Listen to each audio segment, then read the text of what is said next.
Hello everyone. Before we begin, the first story in this video is titled, I recorded the moment a guy came to my house with a gun, and I've been given permission from the author to share that video with you all. I'm going to put it right under the timestamp of the first story in the description below, so feel free to check that out whenever you like. It's a crystal clear video and it shows what could have ended up a very bad situation. So without further ado, let's begin.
I'm in university right now, but staying with my parents at their house for the summer. I was hanging out with one of my friends and we decided to go to a party. I met this guy around my age. We were talking and having fun, but it was nothing too serious. We exchanged phone numbers. We hung out a couple of times, but he became increasingly clingy right from the start, so I decided to distance myself and hope that he would get the hint and back off. Well, he didn't. When I stopped responding, he sent over 100 messages, with each message becoming increasingly more aggressive as time went on. Keep in mind, it had been less than 2 weeks since we first met. I finally responded and told him he needed to chill out. He appeared to calm down a bit after I responded, but he then asked for a phone call. I agreed and we talked for a while. He told me that he couldn't stop thinking about me, that I was the best thing that ever happened to him, etc. Just a bunch of stuff that is way too intense to say to someone you barely know.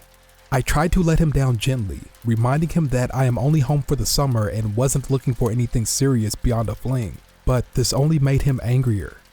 He started yelling at me, insulting me, calling me a slut, basically a complete 180 from what he had just been saying mere minutes ago.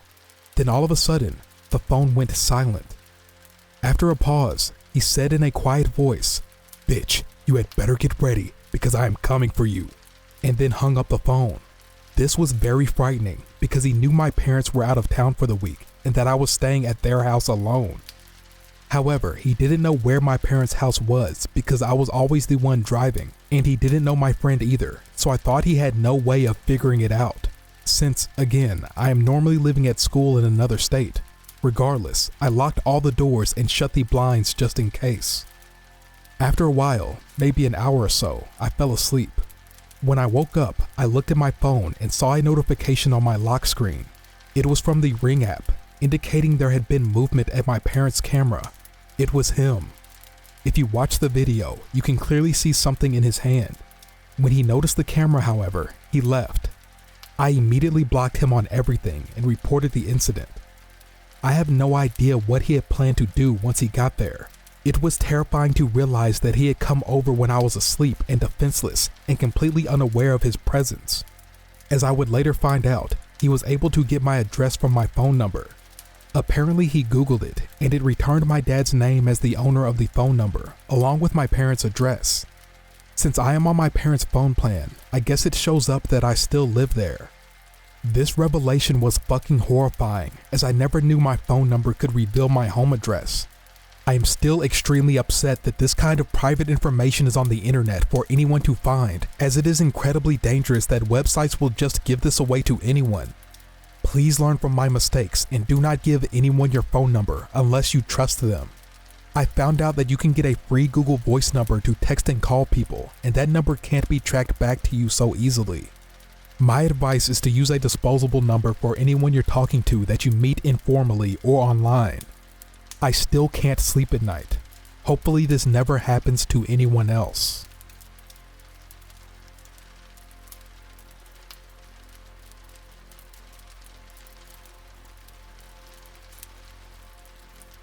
Over 4 years ago, I went to work at a warehouse in a small town that I am from. I decided to leave after my health started to get worse physically, and I was diagnosed with panic disorder and severe anxiety after this situation that I'm about to tell you. This changed the way I developed friendships after that job, that's for certain. So I started this job on April Fool's Day of 2018, and I had no kind of high expectations of the job. All I wanted was to do my job, get paid, and go home, as I had 2 children at home and many things that I could work on there. The job wasn't hard, and it made pretty good money for all the duties considered, so I really couldn't complain. I worked second shift for about 5 months, and I went to day shift. While working on second shift, I kept to myself mostly, until one day, I met someone from one of the lines after we struck up a conversation about gaming. For the sake of anonymity, we'll name him JF. Well, JF was a pretty good guy, and we had a lot of things in common. I went home that night, and he popped up as a suggested friend on Facebook, so I decided I'd add him. When I did, we started talking more at work until he suggested that we should hang out, so we did hang out, pretty frequently. We were friends for a month at this point, and one day he decided that he was going to introduce me to his partner. She seemed decent at first, super nice, didn't seem to be a judgmental type, so I was cool with her. From then on, I would hang out with him when my kids were spending time with my mother. One time we were talking at a restaurant, and he started to vent to me. Dude, she is such a bitch sometimes. The other day I forgot to take the trash out and she threatened to stab me if I didn't. I've never been in a relationship where someone threatens me, but she's got good intentions. When he said that to me, I was concerned, but of course we had only been friends for a month, so I thought that maybe he was being morbid jokingly, so I chuckled at him. He gave me a pretty serious look and said, "I'm not joking, she really did." That concerned me. Fast forward about 8 months, they're still together and we all hang out pretty regularly, forgetting about the things he had told me then. One day we were all talking and he seemed a little off, so I asked him what was wrong in front of her. He flashed a smirk and said, "Nothing, dude, I'm just a little tired." He didn't have his eyes on me though, he had them on her when I asked that. When we went to work the next day, I asked him again, "Do you promise to keep this between us?" "Of course," I agreed. He said that he was breaking up with her and she went a little crazy. He said that she grabbed her gun and pointed it at him and said, "If I can't have you, then no one will." He said that he defused the situation and is trying to look for a way out. Not really knowing what to say, I just said, "You'll figure it out, man. If you need somewhere to go, then you can stay with me until you get her out of the house." Fast forward another year, he finally decided to leave her. When he did, she flipped out again. This time, he told her over texts. She said that she was going to find him and kill him. He was actually off work that day because he took a vacation day. He sent me a text that day and said, "Hey, let me know if she comes over to work looking for me." That struck me as odd because I had no idea of the situation that was unfolding. She actually did come to our job. She asked me where he was and I said, "I have no idea. I thought he was with you and you guys went out of town or something." All she did was roll up her window and drove off. I called him and told him that she came by. He then called the police about it. They had found her up the road with a loaded gun in the car. 2 months later, he decided to talk to her again, and when he did, he had something to tell me.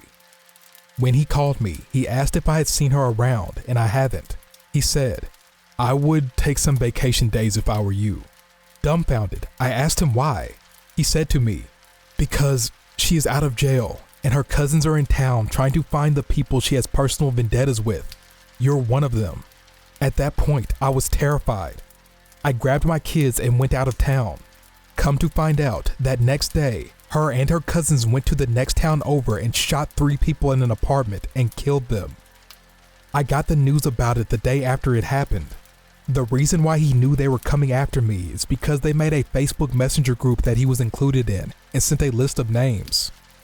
Everyone regarded it as spam and decided to disregard the message, but he knew what it was. 3 of the names on the list were the people they shot. The 4th name on that list was mine. After they found the evidence, he decided to go public about the group and the screenshots he had. They were all charged with first-degree murder. From then on, I was very careful about who I would stick my neck out for, because even though he knew the context of the list and her intentions, he decided not to inform anyone else on it. Needless to say, we aren't friends anymore, and I dodged a bullet, literally. Sorry for the long post, I felt like it needed context. Stay safe, y'all.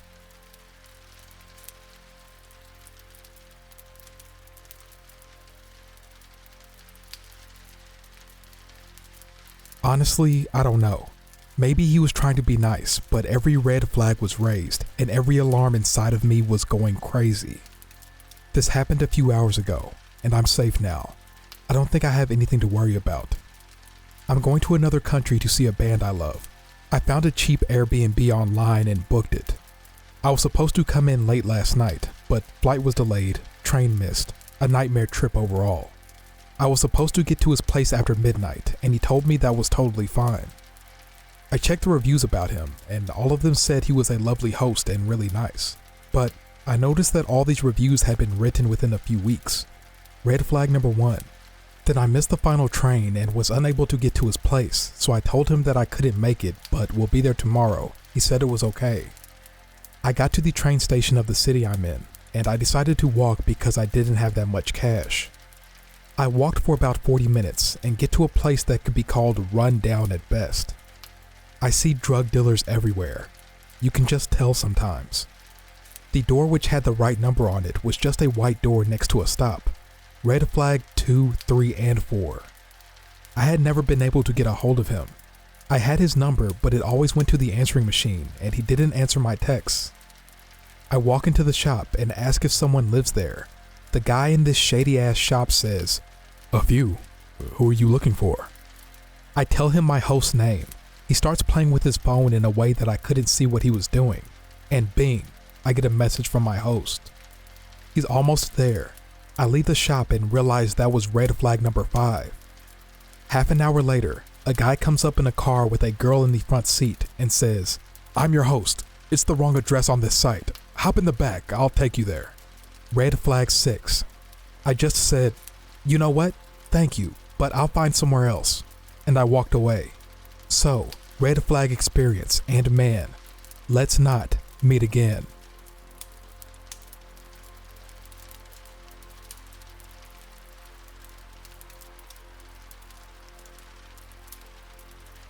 I've just recently discovered this subreddit, and I have a story to share that has really traumatized me for quite a while now, and I feel this is a good place to share. It will be my first big Reddit post. A lot, if not all of the posts I have read here are American or Canadian, so for context, it's important that I start with I am from Aotearoa, New Zealand. We do have the odd missing person or scary case, but it's otherwise safe here and not much happens. I mean that in a way that as a 19-year-old, I feel comfortable to walk the streets at night or go on hikes alone because it is pretty safe and everyone looks out for one another, generally. This happened in the summer of 2019. I will link a location so you can better understand and hopefully get some photos if you can find it online. My boyfriend and I were headed out on a picnic date to a spot we had visited before plenty of times, Karakariki Track. It's at the end of a very long, windy rural farm road off the state highway. So you drive for like 15 to 20 minutes from the main road down a long farm stretch, and at the end is a large cul-de-sac and a surrounding massive farm. The owners of the farm have left the land kind of open to the public as a reserve because there are native trees and other things, and also about a 15-minute walk from the cul-de-sac/car park, there's a small waterfall you can swim in. The track is really popular as it's one of the closest swimming spots to the nearest city, and it's really scenic. You cross footbridges, pass by creek beds, etc. The farmers still go through every now and again to do their farm work, so there are fenced off areas that the public can't enter as they still actively work the land. This particular day, my boyfriend and I were super happy because it was an empty parking lot and it was on a super hot summer's day, so that was really rare. The farmer was crossing the cows through the gate on a quad as we arrived, and he smiled and waved at us. He's an older man and we had spoke before as we were regular visitors. So we set off towards the waterfall. We crossed one footbridge and passed through a big paddock of cows. The track is quite narrow and the creek is right off the edges, so you have to be careful. We saw the waterfall, decided against swimming as we had no towels, and headed back towards the car park. Now on our way back, we decided to go down a little bit of a steep gravel off-ramp on the track that led to a more private tree-covered area right by the creek. Here's where it starts. We were kissing and whatnot. I was laying on my tummy and reading a book, and my boyfriend was sitting up playing on his phone. He was rubbing my back and playing with my hair. We were there for about 10 minutes before I turned and glanced up the gravel path. Way up even further on the hill through one of the farmer's gates, I saw a big man on a quad bike who I didn't recognize as one of the farmers, as there is only an old couple who work the land. He was just sitting there staring at my boyfriend and I. I don't even want to think of how long he had been there before we noticed. I told my boyfriend, and as soon as the guy saw that we were both looking at him, he opened the gate and started heading down. Now both of us immediately got up to leave, as we did not want to have a conversation with a farmer about us getting freaky on his land, which is what we both assumed would happen, but it was so much worse. This guy came down the gravel track and ran his quad right through the creek. He left it there running in the water and got off. He was talking to himself, saying things along the lines of, "Ah, fuck, I've messed up my quad," over and over before he even got near us. My boyfriend and I were gathering our things to leave at this point as he starts to head towards us. He didn't even make small talk, which was really strange because he went straight into saying, "Have you guys seen any fish? I'm looking for some fish to kill." My boyfriend tells the guy there's no fish in the creek as it's freshwater and he's probably best off to catch some eel, and this sends him into a fit. He starts saying, "I don't want no fucking eel. I want to kill some fish." I had made it a point to not look the guy in the eyes as I didn't want to draw the conversation towards myself. I was already extremely freaked out and I didn't want him to notice that. My boyfriend is much more calm in these types of situations. But for a second, I did look at the guy and I thought he looked like his face was slightly deformed, possibly Bell's palsy, as I did work in aged care. I've seen it a bit and it looked similar. I bent down to tie my shoe, and when I was standing back up, that's when I saw a pistol on the man's waist. Listen to me closely. This is my first and only time in my entire life I have ever seen a real-life gun. It is incredibly hard to get a firearm in New Zealand, especially after the regulations following the mass shooting in Christchurch. Not only that, he had one pistol on his belt and was waving another about his hand while he was talking to my boyfriend about wanting to kill some fish. He was aiming it down the creek every now and again, then swinging it around on his finger. My boyfriend gave me this stern look, and stern is the best word for it because it spoke a million things to me in that moment. He then nodded his head towards the gravel hill leading back to the track. I grabbed the 2 bags we had, fake checked my phone, and told the man that our family was waiting for us back at the car park. He completely ignored what I said and instead said, "That's a cool hat you got on," or something about my hat that was completely irrelevant, so I dismissed myself, said goodbye, and made my way up the hill. In my mind, I did not want to look back and see my boyfriend be shot and then a gun at my head. I knew that our best bet was for me to get up this hill onto the narrow path he couldn't ride his quad down and sprint to the farmer's house. As I'm walking up the hill, this guy says to my boyfriend, "That's a really pretty girl you got there." And it was like all the intentions of his I didn't want to believe were confirmed. I felt like I would die. My boyfriend though said a quick "thank you, we'll be off now," and headed up the hill with me. The guy kept talking on like the conversation hadn't ended, even though we were walking away and he stood there, gun in hand, watching us leave. As soon as we were around the corner, we sprinted all the way back to the car park where there were over 10 empty bullet shells. I don't even know, I guess empty used bullets. We had ran into 2 girls in bikinis just arriving at the spot as we did and informed them about everything. They got in their cars and left immediately. We tried to go to the farmer's house to see if he knew the guy as we had never seen him on the land before, but they were not home anymore. As for the gun, it's still so freaky to me as I had never seen one before, but these pistols looked quite old and rusty. When we discussed the incident on the way home, my boyfriend suggested that they were probably handed down to him from someone else. This incident has stuck with me for the past few years. My boyfriend and I have not been able to return to that spot, which sucks because that's where we had our first date, and it's a really sentimental place for us. I had to drive past that road leading back to the track for like a year as I commuted between towns, and it always made me feel sick. I could have lost my life or my partner that day, or so much worse. I'm always extremely grateful that my boyfriend is the man that he is. He was able to steer the guy away from us for us to leave. Also, he was able to communicate to me through movement and tell me what to do in my freaked out state. He told me after that he was ready to die if he had to, because knowing the guy had been watching us beforehand and complimented me in the way that he did, it was clear that he could have had some scary intentions. It's also made me way more fearful now to travel in the bush alone, which I've done my whole life.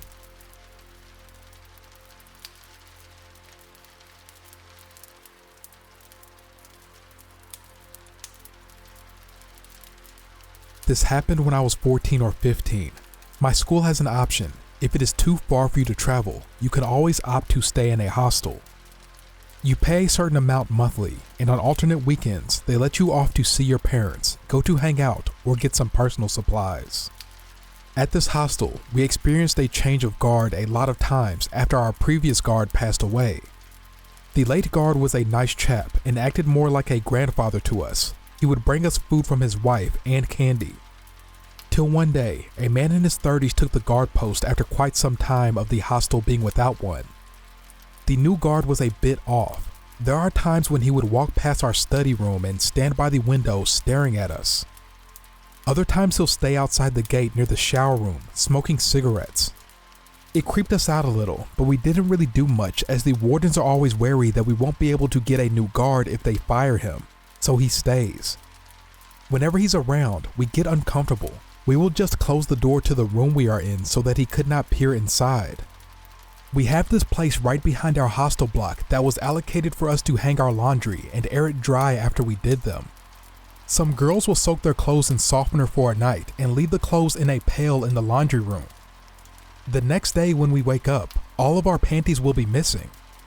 It went on for a few weeks and we started to get anxious about the missing panties. It comes to a point where a few girls were left with only a few panties with them. They had to give their parents an emergency call to buy them more and send it to the hostel. Our wardens were getting anxious too.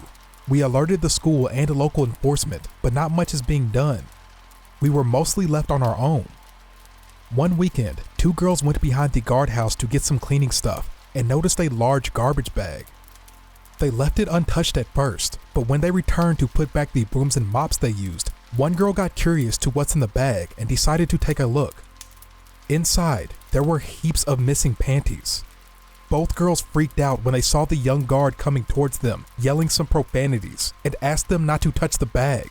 Both ran towards the main hostel building, straight to our warden's room. Our wardens were both alarmed and called the police straight away.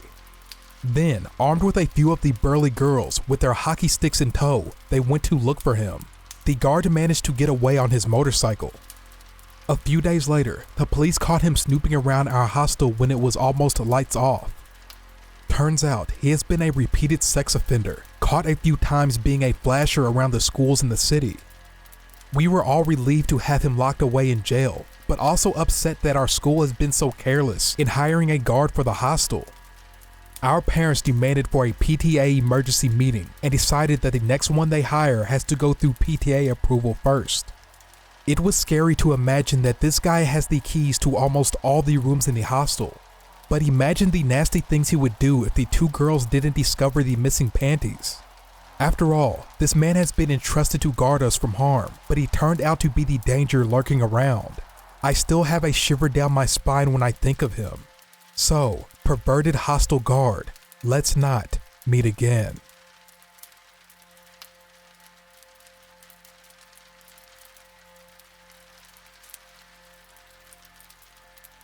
I came across this sub and figured this story would be perfect to share. When I was 18, I worked at my college residence building at the front desk, and I think I almost got assaulted or murdered. You be the judge.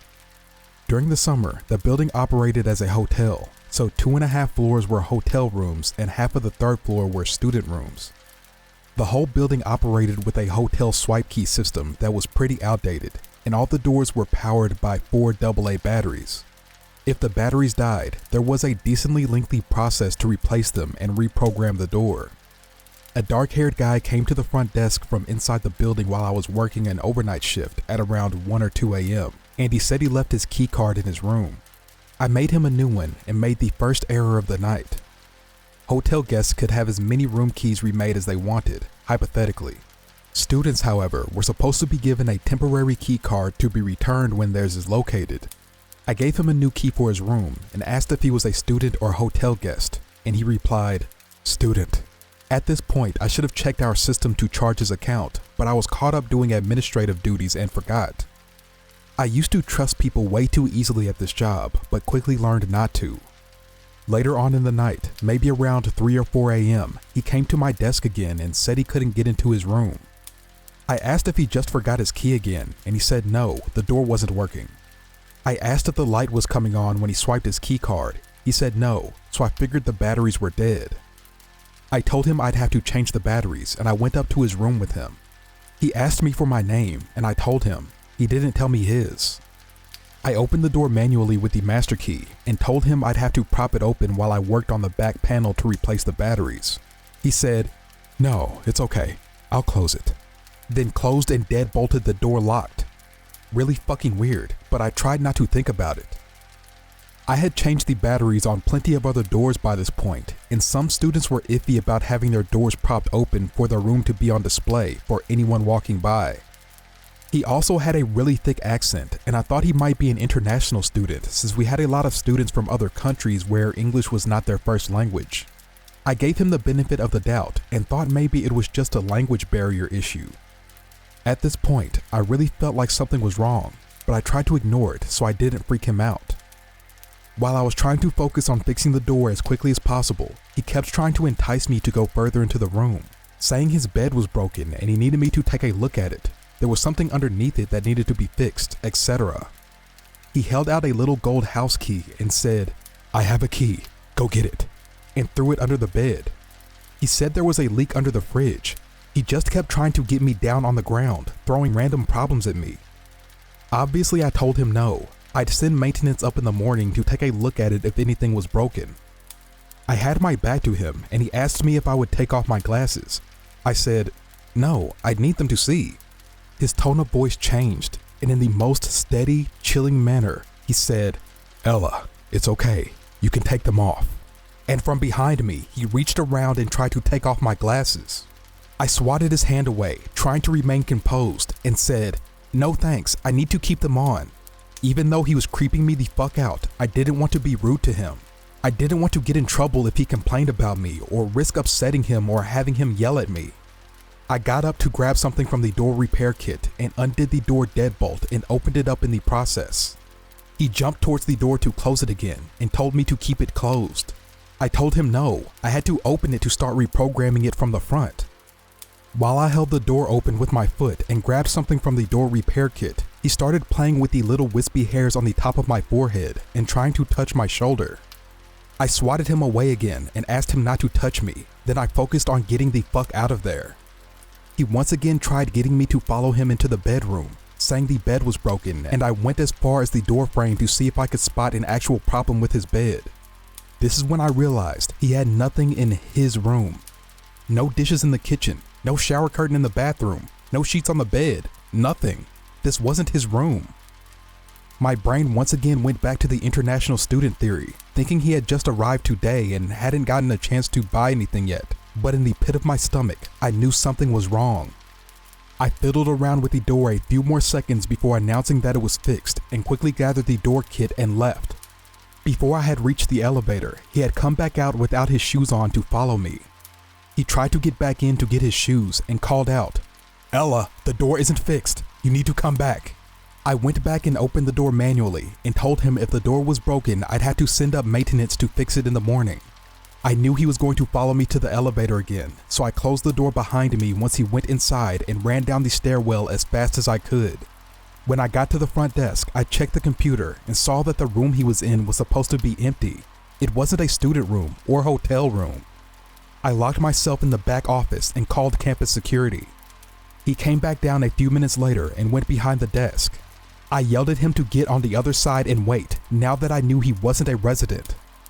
He tore the corner off a slip of paper I had sitting on the desk and drew a flower on it, then put it back on the top of my papers. When security arrived, he ran back up to the empty room and tried convincing him that he lived there so he wouldn't have to leave. He kept showing him his key, which had decided to work on the door again somehow. They escorted him back downstairs and came to ask me if he really lived there. Obviously he didn't, that's why I called you guys crying and terrified. He kept interjecting to argue that he did live there, but couldn't even recall his room number when asked. Security asked him for his student card and he couldn't produce it, so they told him he would have to leave if he couldn't prove he lived there. While they were grabbing his information, I listened from the office and could immediately tell he was lying. The phone number he gave was a bunch of random numbers. The name he gave was prefixed by, as if he was trying to think of a name. When they asked him for his address, he just said, "Across the street." One security guard asked if he lived in the apartments across the street, and he said yes, but couldn't tell them what the building number was. He said his apartment number was 1200, but I moved into that building a few months later, and apartment 1200 doesn't exist. When security asked what his purpose was for sneaking into the room, he just kept up the ums and uhs and saying he didn't know. They asked, "Were you trying to see a friend? Do you know anybody who lives here? Were you here to hurt somebody?" And he kept fidgeting and saying, "I don't know. No reason. I was just here." At one point, he tried to tell them that he was my friend, at which point I poked my head out of the office to say that I literally have never seen him before that night. He left. We didn't call the police because he didn't actually do anything, but it was still unsettling. Later on, it dawned on me how he figured out that room was vacant. One of the housekeepers had been using it as her personal break room. A few days later, a housekeeper came to the desk and told me they found the door deadbolted open, the TV on, and a housekeeper inside watching TV. She must have forgotten to close the door when she left for the night, and when the creep let himself in the building, he found it. I never saw him again, and to this day I have no clue what he was doing there. I haven't worked there since last winter, and overnight shifts still give me the heebie-jeebies.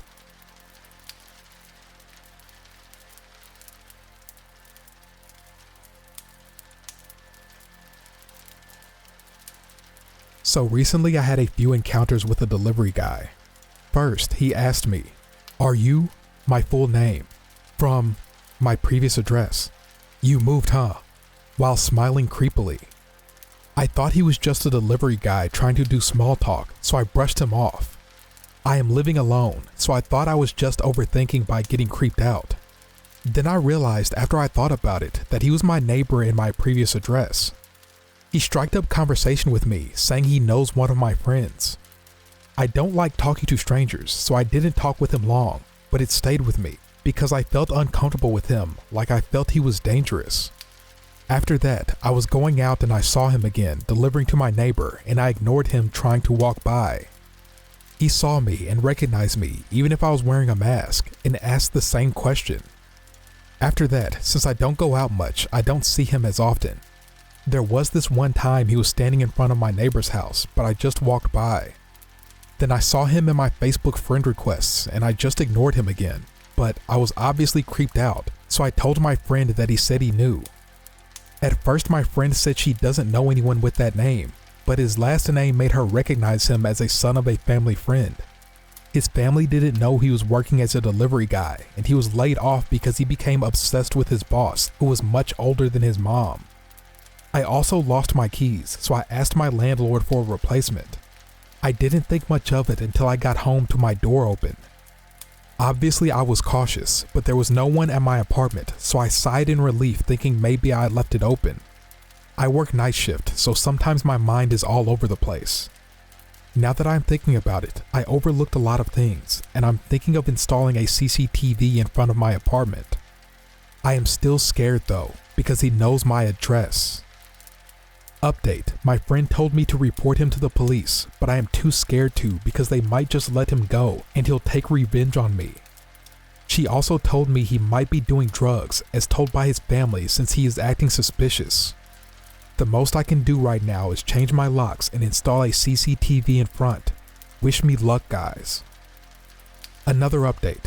Thank you. I am overwhelmed by you guys worrying about me. So far I haven't encountered him anymore, though I don't really go out much. I set my delivery name to my boyfriend's. Maybe because his family knew and talked to him. I haven't caught anything strange around my house too. I think I am in a safe zone now. I am going to move to a different city in a few months after this, probably with my dog. My boyfriend is another problem since he can't move in because his parents won't let him.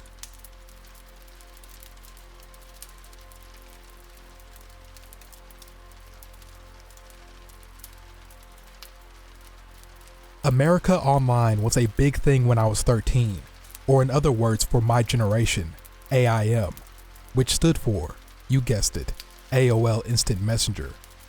It was around 2002, and I would have been a fresh 13 years old and in 8th grade.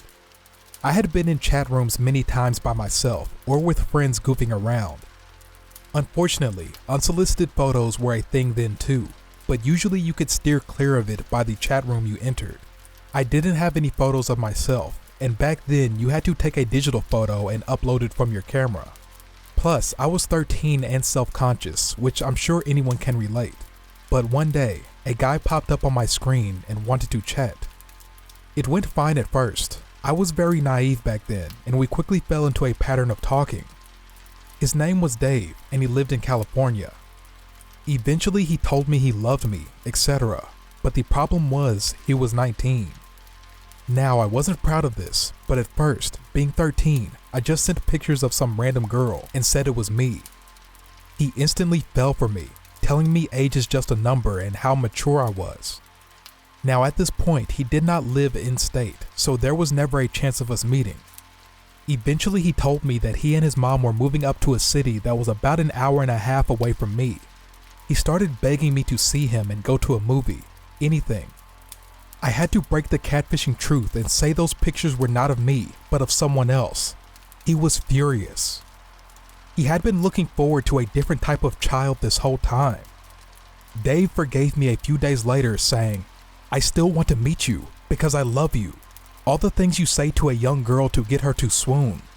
I think back and I'm like, wow, I was 13. So I told my best friend everything and that I wanted her to go with me to meet him.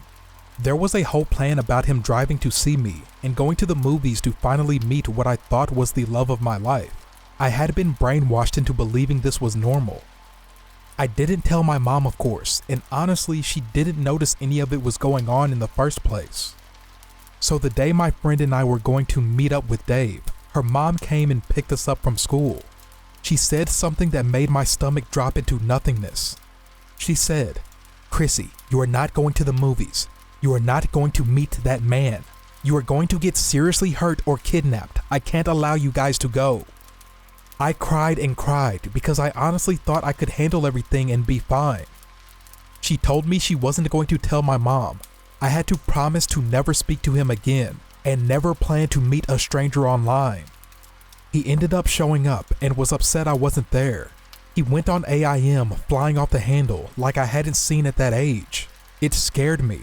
It scared me how close I was to this man being near me. I never talked to Dave ever again, but I easily believe I would have been kidnapped or worse that day if my best friend's mom hadn't stepped in. My mom would have been none the wiser. I was none the wiser, but I am here today and I learned a dire lesson.